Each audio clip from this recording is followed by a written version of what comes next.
Aku kaget. Buat prank pocong berung apes, berakhir di kantor polisi.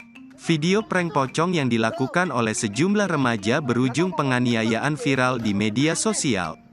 Remaja yang menyamar menjadi pocong tersebut langsung terjungkal setelah ditendang oleh seorang warga yang terganggu dengan aksi pranknya.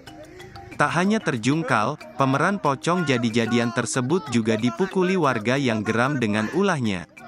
Setelah itu, para remaja yang melakukan prank pocong jadi-jadian langsung digelandang ke kantor polisi untuk mempertanggungjawabkan perbuatannya. Dikutip tribunnews.com, video warga mengamankan sejumlah remaja yang menyamar menjadi pocong jadi-jadian ini diunggah oleh akun Instagram @infokejadiandemak pada Minggu, tanggal 3 April tahun 2023. Manungso. Bopongan goreng Polres.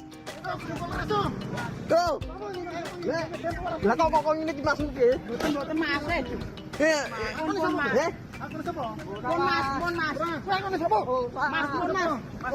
Terima kasih sudah nonton.